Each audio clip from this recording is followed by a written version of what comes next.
So, hi Nishit, uh, how are you doing? Hello, sir. I'm doing well, sir, and hope you well too. Yeah, thank you very much. And first of all, congratulations for such a good score in NMAT. And now even the calls are out, so you must have received the call from NM Mumbai, right? Yes, sir, I have. My interview is also set on the 26th, so just gearing up for that. Acha, acha, 26th of February. Yes, sir. So preparing well for it? Yes, sir. Preparation is going on full swing, and hopefully things go well. Okay, okay, that's great. And any other calls apart from Narsi Monji Mumbai? Yes, from a few newer IIMs, new IIMs, and I've had a couple of interviews as well. I've had my interview for TAPMI, and apart from that, I'm expecting a few other calls as well from IFT, hopefully, and let's see. Hopefully things go well. So basically, you scored decent in CAT as well, if I'm not wrong. Yes. Okay, which is good. So let's go back to your academic background first. So what have you done exactly, Nitish? I mean, your graduation. Sure, sir. In my 11th and 12th, I took humanities with maths, and post that I did a BA honors in economics. I'm a final year economics honors student as of now. I'll be graduating this year, naturally, and it's been a good experience so far. Okay, great. So normally I have seen that humanities students, they feel a bit of cold feet when they start doing this quantitative ability and logical reasoning and data interpretation. So your verbal skills, I already see that your oral skills are quite good, so must be good in theory as well. But how about quant and LRDI? How did you cope up with that? I mean, was that the situation with you as well? So naturally, there is some sort of a gap that has to be filled for arts graduates such as myself, in terms of how there is some sort of difficulty which we do face. But I think whenever you do quantitative aptitude, what is essential is that you focus on what are your strong skills, what are your strengths at the very outset. So like for me, I knew at the very outset that I'm comfortable with arithmetic. So I knew that I had to further hone my skills in getting good at arithmetic, and I knew that I'm not very comfortable with modern math, particularly permutations and combinations. So I think it is important for especially students who aren't very strong in maths to go and strengthen your basics in each and every topic, so that at least you have your ground well covered in the test. So let's say there is an easy question coming from modern math. You shouldn't miss it just because you're not comfortable with it, right? If it's an easy question, you have to grab the opportunity and ensure that you score well in that. So I have to make sure that I do my basics well, strengthen my basics, and naturally make sure that I further do well in the things that in my strong areas, which for me were arithmetic and geometry. So this is one very important point actually that you have told for the students as well. Normally people do that if my strong area is, let's say, arithmetic, so I will do every question of arithmetic and I probably leave every question of other topics, which should not be the case. As you said, कि अगर PNC का question है, so we should be at least be doing all the basic level of questions, which is a very good learning for the students actually. So we also keep telling it to them कि भैया ऐसा नहीं है that if you are strong in one area, then you would be able to do everything of that particular area. Plus, if you are weak in an area, you won't be able to do anything in that area. So both the things are not true. So basically, the basics should be clear for each and every topic, and in some of the areas you can be very strong. Yes, sir. I absolutely agree with it. That's very good. And how about LRDI? How was it? I mean, this is something which is the most dreaded section that we have seen in CAT in the past few years. So people are very much afraid of it. How did you tackle that? Sir, I think for me the good thing about LRDI was that when I was preparing for CAT, I think in terms of LR it gotten strengthened naturally, because I believe it's important that all aspirants expose themselves to as many various kinds of sets as possible, right? So you need to ensure that you do a mixture of matrix arrangement, linear arrangement, and circular arrangement. Not just the easy ones. Even if you come up with a harder set, you have to make sure that at least you go and try that, right? So that at least you can have some shot at cracking the set, right? Because often we see that if there are 4 questions in a set, there is 1 or 2 questions that are very easy, that are very easy to crack. That the first thing that comes to your mind will be something that will be asked in your first question. It's for the other 2 harder questions in a set that you need to tune your preparation accordingly, right? So I think for NMAT, my preparation for CAT prepared me well for in terms of LR and DI, right? But what was tricky was to practice critical reasoning, since for at the LR section, there are two components to it. Number one, logical reasoning naturally, and number two, your critical reasoning component. So I view critical reasoning a bit more like quant only, right? Because while it is verbal, but at the same time, what is important to look at is there are no fixed pattern in terms of the kind of questions you are asked, right? So things like course of action, statement assumption based questions, it is something that can be only honed by yourself if you keep practicing as many various kinds of questions as possible. Just like quant, you need to expose yourself to as many questions as possible. And critical reasoning component, if you keep on practicing, that will help you crack it sufficiently. And those two components will allow you to hone your logical reasoning skills. Just one additional thing in context of NMAT specifically for input-output type questions, because I think NMAT exclusively is something that has that emphasizes strongly on input-output questions. As many as 2 sets were asked in NMAT, right? I think for that it is imperative to practice that accordingly, because if there are around about 6 to 8 questions being asked from input-output only, that is huge, right? And the issue with that is... I'm sorry to cut you, but actually your screen froze. Yeah, it's okay. Hello? I'm sorry. So therefore I had... All right. Yeah. All right. So I was talking about input-output based questions. I hope I'm audible enough. Yeah, now, right? it's okay. So I was talking about input-output based questions and how you need to improve your speed in cracking those questions, because while the logic is easy to crack, but it takes time to solve it, right? From step 1, if someone just asks you to move on to step 5, it will take time. So what is imperative is, while students prepare for CAT, they need to, and after that when they take additional exams, for the additional entrance exams, they need to differentiate what additional things are asked, right, and practice accordingly. Very good, Nishit. Rather, I see this common in all the students who I have interviewed in the last few days. People who have scored well in CAT or NMAT or any other exam, that they all have actually got that key to success for all these things. So I mean, there are some very small things which we keep telling to the students, but somehow they don't agree to us, or they don't accept those things. For example, the one thing that you told, that critical reasoning is primarily reasoning only. It is not verbal ability. It is not that I'm not good in English, so I would not be able to do critical reasoning. So that is not the case, right? It is a reasoning based thing, right? And the second thing which you took very seriously, that input-output based question. So basically, you research that paper completely, NMAT paper, that what all would be there and what all things are there which are different from CAT. Input-output is one of them, and this is one area in which generally you get a set of 3-4 questions. You crack it and suddenly you get 4 questions straight away, right? Yes, sir. Absolutely. Very important points these are, Nishit. That's great. So, Nishit, now if I go back a little bit from that, from this preparation, so you did your BA in economics, BA honors in economics, if I'm not wrong, right? Yes, sir. So the day you started your graduation, I mean, was it there at that time itself in your mind that I have to do MBA later on, or at any stage it appeared to you? Not at the initial phase of it. I think for me, I decided to do an MBA somewhere in my second year of undergraduation. So I've had the privilege to intern with some big MNCs as well. And during my internships, I realized that there is something which an MBA exclusively offers, which other courses cannot, right? So as an economics student, while there were several aspects, there were several facets that I did enjoy, I felt limited by the purely theoretical emphasis on it, right? And I realized that in order to do well and to have a stellar start to one's career, it is imperative to have a well-rounded, personality and a well-rounded approach towards things, right? And there are skills which an MBA exclusively teaches you in terms of, not just making you well-rounded, but also emphasizing on skills such as your communication, your ability to network well, etc., which is something which it exclusively provides, and it enables you to do significantly well when you start your career, right? Apart from that, ancillary but still important in terms of the sort of batch that an MBA offers you. There are the peer group that you are a part of. There will be people who have accomplished a lot more than you, and there will be people who have accomplished in fields different from yours.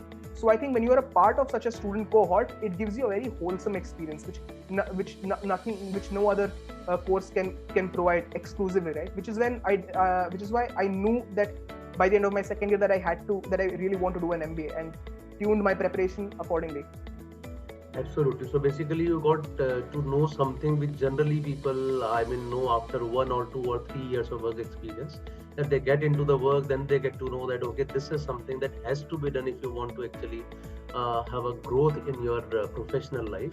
So you got it at the right stage, and therefore, by God's grace, you would be entering into a good B school this year itself. The moment you complete your graduation, and you would be there, which is very good.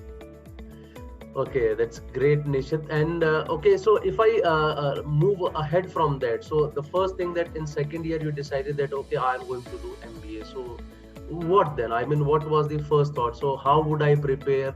Did you actually go through any of the papers to see the structure of the paper? Okay, what all Yes, exams sir. are there? What all colleges are there? What exactly did you do at the first So step, you if I say? Yes, so you got that absolutely correct. I think that's what I did at the for the first month of my preparation when I started it. If I were to be honest, I started my preparation in 2020 June officially. For the first 1 month, I was focusing on not just directly starting my preparation in a haywire manner. The first thing that I noticed was that it is important to you to have your to do your research well enough. What good B schools are available in this country? What sort of exams that you need to attempt? Like apart from CAT, naturally there are several other exams, and what sort of preparation is required for that? That was the second component. And thirdly, and very importantly, to understand the exam structure, and that was absolutely essential. So for me, what I did was PYQs, past year questions, I think are absolutely essential. So that's what I did at the very outset when I started my preparation for CAT or NMAT or XAT or for any other exam. I made it a point that for the first month of my preparation, I look at the past year questions. What sort of questions are asked? What are the components that I'll be comfortable with, and what are components that I'm not comfortable with?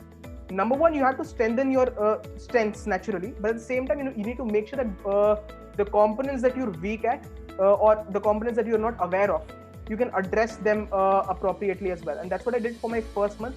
And naturally, once I was thorough with how do I have to tune my preparation for each and every exam, how I have to change my approach accordingly, that's when I officially start my preparation, properly. That's great. That's great. And it tells me that actually you are saying that a person can do his SWOT analysis only if he knows what exactly is going to be there in the exam, what kind of questions are there, what is your syllabus. Otherwise, if I say my strength is mathematics and I have not even seen the paper, so that would probably not be correct, right? कि, मुझे Absolutely, sir. पता ही नहीं है and I am saying that this is my strength. I don't even know what kind of questions would appear over there. Many time people say that okay, English is my good area because they can speak good English. But the moment you enter into CAT, that verbal ability is absolutely different from the English that you Absolutely. speak. So this is very important, right? You want to add on to some this? Yes, sir. I'll definitely like to add to that. So as you were talking about verbal ability, I sort of related to that quite heavily because verbal ability is something that I was comfortable with which something at the very outset itself. But when I saw CAT papers or NMAT papers, I realized that reading comprehension is something that is not as easy as what you see earlier in your school or even if at the initial phase of your college. The sort of passages that you get, they're quite verbose and they're quite heavy, right? So naturally, to do well, you need to practice in terms of. So what I did to strengthen myself was in terms of reading at least one or two good articles every single day, right? You need to improve your reading speed. Even if you're good at reading, naturally you can score higher only if your reading speed is high, right? You need to increase your reading speed. D, you need to make sure that you're thorough with grammar rules. So in case of NMAT, there are several grammar-based questions, right? So you need to make sure that you're thorough with each and every kind of a grammar rule so that you can knock off those grammar questions quickly. And then, because reading comprehension actually takes time. Like even as someone who's comfortable with verbal ability, even then I faced problems initially because I was not able to, despite myself claiming that it's my strong area, but I was not able to score high even in CAT or NMAT mocks, anything for that, because initially I noticed that there is some sort of a learning gap that has to be completed, right? I need to make sure that I increase my reading speed. A, B, I need to make sure that I'm thorough with grammar rules so that in case of verbal ability questions, para jumble or anything, I can knock it off as quickly as possible. And accordingly, initially I did have like any aspirant, even I struggled initially, but as it is said, practice makes you perfect, right? So eventually you need I had to keep on practicing as much as possible, get myself well acquainted with the exam, and eventually I was able to do significantly better. Hanji, so that's a great points, Nishit. So I mean, we tell students also about this, and now I see that this is that structured approach that actually make people successful. That right from day one, you first of all went through these papers first of all to get to know about this. Students don't know this.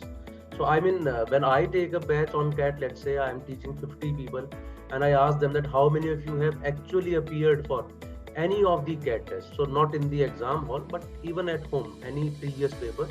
So generally out of those 50, 47 to 48 people have not even seen the CAT paper, which is very shocking for us as well, because at this stage, a person should be able to do this, that if you are going to do something, at least read something about it. At least uska ek actual paper, take it out and solve it and get an idea that what are your strengths, what are your weaknesses, where do you have to go, what all things are there on which you have to work.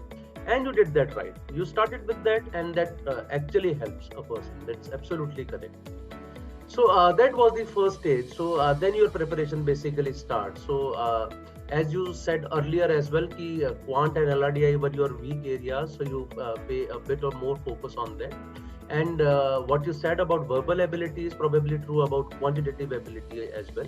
A person who feels that I've scored 95 or 100 in mathematics in my 10th or 12th, I would be able to score good in CAT.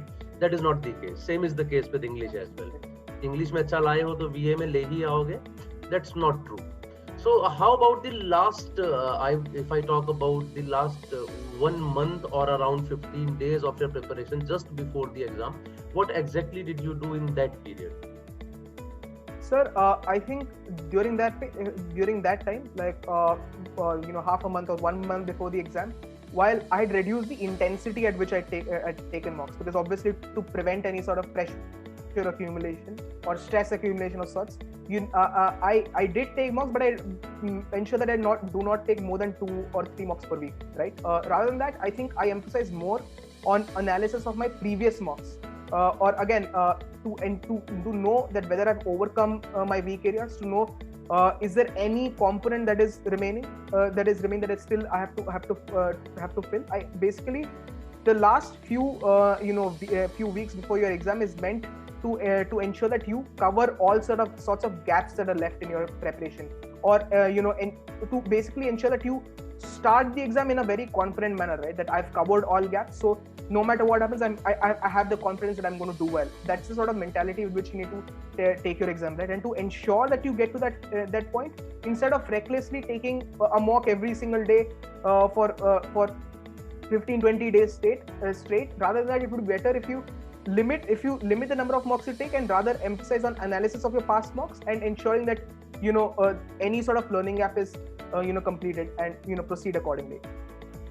Very good, very good. And I see that in your scores as well. When I went through your scorecard, I saw that all the 3 scores. So in quantitative ability, all the 3 scores are almost the same. It is either 73 or 71. When I talk about logical reasoning, it is almost the same, 81 or 83, I think. Only in verbal ability, it has changed a bit. That's by 4 or 5 marks. है ना? बाकी दोनों areas में it is absolutely the same, which gives me another hint that probably you are never nervous about these exams, and probably that might be because of doing these mocks at home. Too many mocks if you have written, so obviously in the exam hall itself, again you won't feel that like you are sitting for an actual exam. It is like another mock for you in that, and if that nervousness is not there, because had this nervousness been there, so I would have seen a fluctuation in your scores, but the scores are almost the same. Verbal ability mein this fluctuation can be there anytime, even if the person is not nervous acting, because there is a subjectivity to the questions. But the others are very good, which probably I see from your mock preparation. Is that correct? Absolutely, sir. I think, so as you pointed out absolutely correctly. In terms of verbal ability, there is a scope of increasing your score to some sort of a big margin because of the subjectivity in the kind of questions you get, be it in terms of you being comfortable with certain kinds of reading comprehension based questions. But in terms of the other 2 sections, I think once you only get to that level where you've practiced adequately, that you can ensure a certain amount of consistency, and I think that is what helped me eventually. That's great. Good. So, Nishit, now I'll come to GradeUp. So, how did GradeUp help you throughout this preparation? If you can tell me a bit about it. Sure, sir. Sir, in quite a few ways, actually, so to say.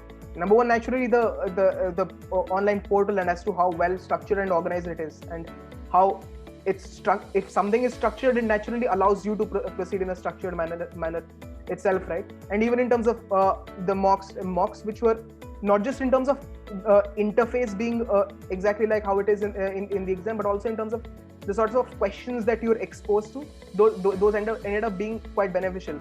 And secondarily, and something which I think is important to mention is in terms of the GradeUp YouTube channel itself as well, right? So, being a part of like ensuring that I attend live sessions, that how GradeUp frequently discusses PYQs, right? Past year questions, which are as we've discussed, absolutely crucial towards cracking any sort of exam or doing well in it for that matter.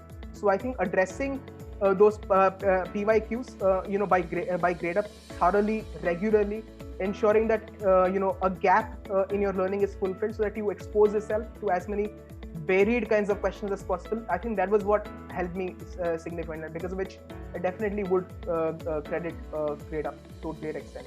Okay, and thank you for these nice words. Any specific feature of GradeUp that you want to mention here? I mean, that helped you throughout. If I were to mention a particular feature, I think it would be definitely be the mocks. It were there which were quite in line, not just NMAT, but even for the other exams that for which I took mocks by GradeUp, right? I think whenever, if the interface is in line with what actually happens in the exam, naturally there is some sort of a comfort level that is established. As you said a while ago, sir, like you need to take your exam just as you're taking a mock, right? That has to be the sort of comfort level that has to be established. And even in terms of not just the interface, but also in terms of how questions were designed, in line with how what actually happens in the exam, right? So when both the interface and the kinds of questions that you get in your mock, if they're in line with what happens in the actual exam, your comfort at which you will take the actual exam would be quite smooth. And I think that is one feature of GradeUp that was really beneficial for myself. Okay, great, thank you. So, Nishit, any advice that you want to give to the students? I mean, whoever is appearing for NMAT 2021. Yes, sir. I do have. I have a threefold advice that I would like to give to all aspirants. Number one, hard work is something that is constant, that has to be done by all. But in terms of cracking an exam, there are two additional components that have to be looked at, right? How hard work alone will not enable you to crack the exam. The second component is smart work. You need to make, for all the aspirants, they need to make sure that they capitalize and bank more and more on their strong areas, that they form a strategy accordingly, because strategies are what help you in cracking an exam, right? You cannot just blindly start taking an exam without an idea of how am I going to attempt a particular section. You need to know how I go about the things. And in case of NMAT, the only strategy that was important is in terms of ensuring that you complete each and every question, all 36 questions in one section, because otherwise there would be a penalty. But the third important component is in terms of patience. I think whenever you're preparing for an exam, it is very rare that any aspirant starts directly with a 99.x5 percentile, right? Everyone starts with a very modest percentile. In my case, it was like any aspirant, I started with a mere 60-70 percentile perhaps, but eventually I had to climb that ladder, and eventually there will be a point where you'll reach the desired 99.x5 percentile, and then some other day you might just fall down again to a 75-80 percentile. But you have to make sure that you stick till the end, you stay patient, ensure that you keep doing all the work that you can, fill all the learning that is possible, and self-belief and faith in yourself, that is what will help enable you to get through the end of it and do well in your exam. That's brilliant, Nishit, brilliant. I mean, you are sounding like a good teacher. I'm feeling that my job is in danger, but absolutely, because you are bang on these points. Seriously, I mean, normally students are not able to come out of that shell of 10th, 12th graduation exams, where it is all about concept. You have to study a concept, you get questions based upon that, and then you answer. But when we talk about these exams, actually more than the concept, that strategy is more important. And this is what you have actually cracked very, very nicely. That is very important. And it's a very good advice to all the kids that not that you don't have to focus on the concepts, but the strategy of the exam is equally important. Rather, I would say it will be more important that how do you strategize that which questions are to be done, which are not to be done, which questions are to be left. Leaving the questions is also a type, a process, part of the process. Similarly, how to do the questions faster through options and all. So as you said that you were scoring 60 to 70% and later on it increased a lot. So I would say probably conceptually you would not have taken this big leap, but it was more of the strategy part which would have helped you a lot. And this is where you actually cracked it. That's great. That's very good, Nishit. And I actually congratulate you for this good score. And I wish that you will do well in your second process as well. You will land into a very good B school this year. I wish you all the very best and thank you very much for being here. Thank you very much, sir. I really enjoyed conversing with you, and I really wish all the future aspirants all the very best. I hope they do well as well. Thank you, Nishit. All the best. Bye-bye.